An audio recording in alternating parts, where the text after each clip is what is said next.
Na entrevista, o presidente Lula pediu respeito ao Brasil e anunciou a criação de um comitê para acompanhar a crise diplomática e econômica. Veja agora a primeira parte dessa conversa.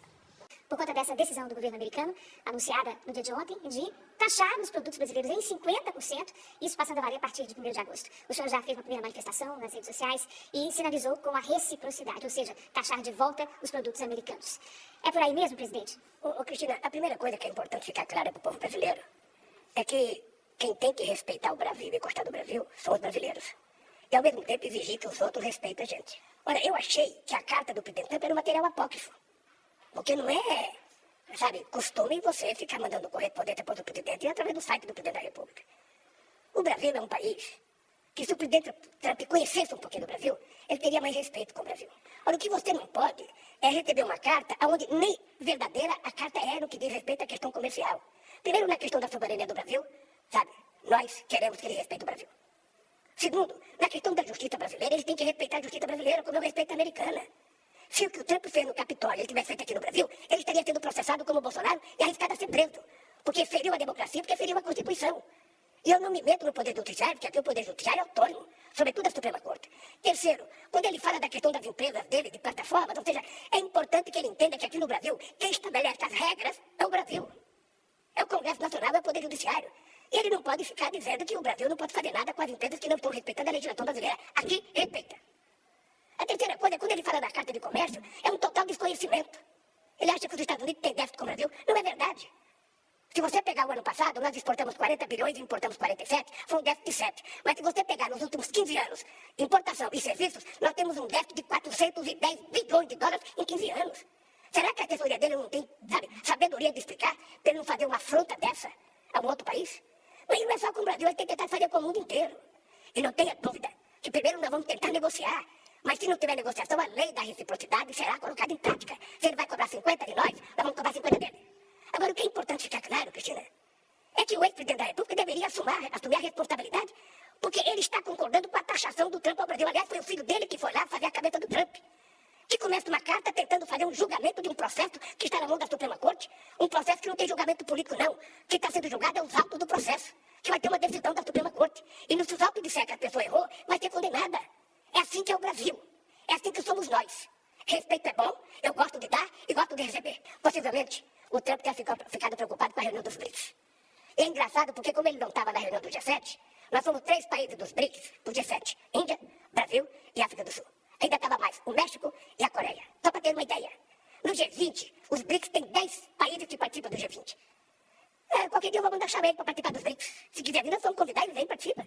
O que não pode é ele pensar que ele foi eleito para ser xerife do mundo, ele foi eleito para ser presidente dos Estados Unidos. Ele pode fazer o que ele quiser dentro dos Estados Unidos. Aqui no Brasil, quem manda somos nós brasileiros. Presidente, muita gente associa essa iniciativa do governo americano, como o senhor acaba de mencionar, à realização da reunião dos BRICS, à pauta dos BRICS, e particularmente a menção a uma criação de uma moeda, de outra forma de trocas comerciais, que não seja lastreada no dólar. O senhor acha que esse ponto ajudou a verve do presidente Trump a escrever uma carta tão dura? A carta não é mais dura do que algumas coisas que ele já tinha falado. Ele chegou a dizer outro dia que se criar uma moeda, que ele vai punir os países. E nós temos interesse, isso é verdade. Nós temos interesse de criar uma moeda de comércio entre os outros países. Eu não sou obrigada a comprar dólar para fazer relação comercial com a Venezuela, com a Bolívia, com o Chile, com a Suécia, com a União Europeia, com a China. A gente pode fazer nas nossas moedas. Por que eu sou obrigado a ficar lastreado pelo dólar, que eu não controlo? Quem tem uma máquina de produzir dólar são os Estados Unidos, não nós. Então, veja, não tem nenhum problema. E depois, se ele tivesse divergência, o correto seria, numa reunião do G20, ele levantar o problema. Vamos fazer uma discussão civilizada. Nos convença. Vamos discutir. O que ele não pode é agir como se ele fosse dono dos outros. Presidente, qual a orientação do senhor hoje para a área técnica para os negociadores do Itamaraty? Tanto o Itamaraty quanto o nosso MEDIC já vem conversando com os Estados Unidos. Já vinham conversando desde a taxação do 10%. Veja, do ponto de vista diplomático, nós temos que recorrer ao OMC. Você pode, junto com a OMC, você pode encontrar um grupo de países que foram taxados pelos Estados Unidos e junto entrar com recurso na OMC. Isso tem toda uma tramitação que a gente pode fazer. Sabe? Se nada disso, sabe, der resultado, nós vamos ter que fazer a lei da reciprocidade. Porque o comércio entre Brasil e Estados Unidos tem apenas 1,7% do PIB. Não é essa coisa que a gente não pode sobreviver sem os Estados Unidos. Não é assim.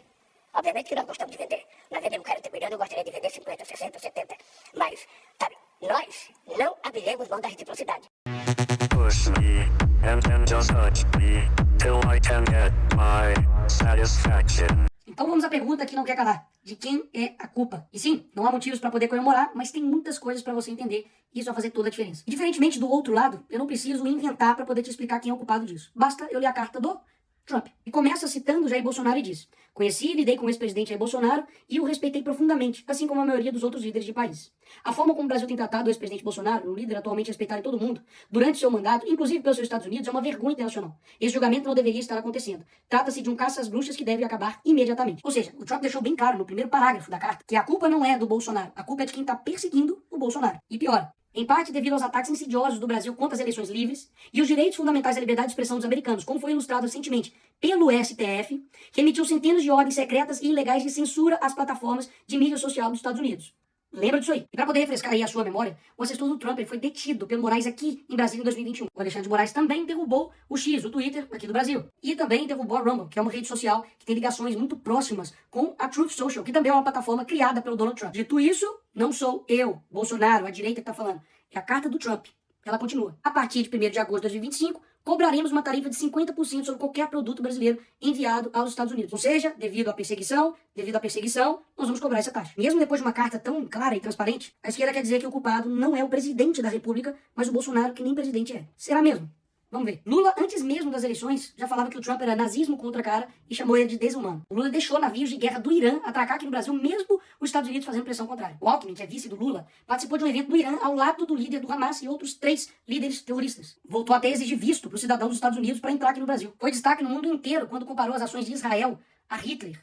Ou seja, atacando o principal aliado dos Estados Unidos na guerra entre Israel e Irã. E aí o que o Lula esperava? De que essa conta nunca ia chegar? Ela chegou e muito cara. Mas ela tem um motivo, como vocês viram. Não foi do nada. Mas existe uma forma de resolver isso. No fim da carta do Trump, ele fala: essas tarifas podem ser modificadas para cima ou para baixo, dependendo da nossa relação com o seu país. A solução está na mão do governo. Basta ter um mínimo de relação diplomática com uma nação importante, que é o caso dos Estados Unidos. Parar de perseguir seus opositores aqui no Brasil, dar uma maquetada no STF para ele ficar no canto dele, que as coisas vão ser resolvidas. Caso contrário, Lula, você vai ferrar todo mundo. Ou vocês acham que isso daqui é fazer diplomacia? Eu não tenho medo de você, inclusive. Boa! Fuck you, Elon Musk. Vou usar o termo vira-latas depois de jornalistas perguntar sobre Lula e Trump. Trump disse que vai anunciar a tarifa contra o Brasil. É bom lembrar que até esse momento aqui, a tarifa estava em 10%. Calma aí que nós não chegamos nem na melhor parte do vídeo. Vai por mim. A resposta do Lula para tudo isso foi essa. Se ele vai cobrar 50 de nós vamos cobrar 50 dele. E o que isso vai resultar? Se por algum motivo o senhor decidir aumentar suas tarifas, então qualquer que seja o número que escolher aumentá-las, será acrescentado aos 50% que cobraremos. Se o Lula vai cobrar 50, eles também vão colocar mais 50 nessa conta. Enquanto isso, uma nação que decidiu ter diplomacia com os Estados Unidos, que é a Argentina, aprovou um acordo que garante tarifa zero para 80% das exportações argentinas. Como deve ser bom ter um presidente, né? Sabe por que eles estão dizendo que o Brasil não pode recuar a esse tipo de medida de fora? Porque nós defendemos a soberania nacional. E é aqui que o vídeo fica interessante. A esquerda, que está dizendo aí que defende a soberania nacional, tem uma organização que chama Folha de São Paulo desde 1990, que interfere ativamente nas eleições e no processo democrático de todos os países da América Latina. E quem está dizendo isso não sou eu, é o Lula. Parte da chegada da esquerda ao poder na América Latina pela existência dessa cosita chamada Fórum de São Paulo. E aqui, com o José Dirceu, amigo do Lula e mentor do PT, deixou as coisas ainda mais claras. Nós já lutávamos por isso e já trabalhávamos por isso, porque nós criamos o Fórum de São Paulo, que lutava para isso. Depois criamos ainda um grupo de Marbella, que é o nome da cidade, do hotel onde nós fomos no Chile, que se reuniu. Todos depois foram eleitos presidente da República. Todos foram.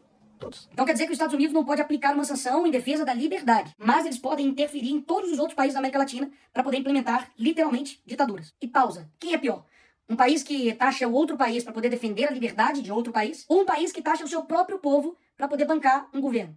E aí, quem é pior? Lula pede ajuda à China para regular redes no Brasil. Ora, isso aqui não ataca a nossa soberania nacional? Quando o PT lá em 2016 pediu proteção internacional diante do impeachment da Dilma, não era ataque à soberania nacional, né? Tenho certeza, não era interferência, era só uma ajuda, né? Quando a Gleice, deputada do PT, pediu numa TV árabe ajuda a todo mundo árabe pela liberdade do Lula, aí não era interferência. Além dessa balela que eles dizem defender a soberania nacional, eles também não respeitam a soberania nacional dos outros países, pelo visto também não. Foi lá na Argentina visitar uma condenada por corrupção e fazer lá cartazinho para ela ser livre, em outro país. Eu já ia me esquecendo, esse aqui é bom demais. Aqui está o Felipe Neto pedindo ajuda internacional para o John Biden, para Kamala Harris, para poder conter o Bolsonaro aqui quando ele era presidente. Como eu disse, qual que era a desculpa deles?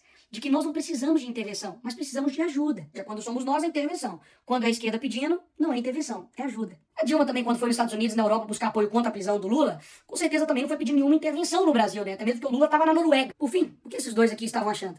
De que eles iam implantar aqui uma ditadura, calar seus opositores, perseguir, deixar inelegível por nada. Porque eu não sei se você sabe, Bolsonaro não está inelegível porque ele tentou dar um golpe. Foi porque ele fez uma reunião com embaixadores. Convenhamos, né? Derrubar a rede social, se aliar a ditaduras, e tudo isso não teria um preço. E ninguém do mundo livre lá fora olharia e falaria, opa, peraí, vamos conversar. Mas como nunca teve esse relacionamento, afinal de contas, o Lula diz que ainda não teve interesse em conversar com o Trump, um dos únicos líderes mundiais a não se encontrar com ele. Por essas razões, a sanção econômica veio. E repito, ruim para o Brasil. Mas como você viu, existe um porquê. Ignorar a boa diplomacia, promover perseguição, censura e ainda fazer provocações baratas vai custar muito caro para o Brasil. Enfim, eu avisei. Se a gente não parasse o Lula ia parar o Brasil.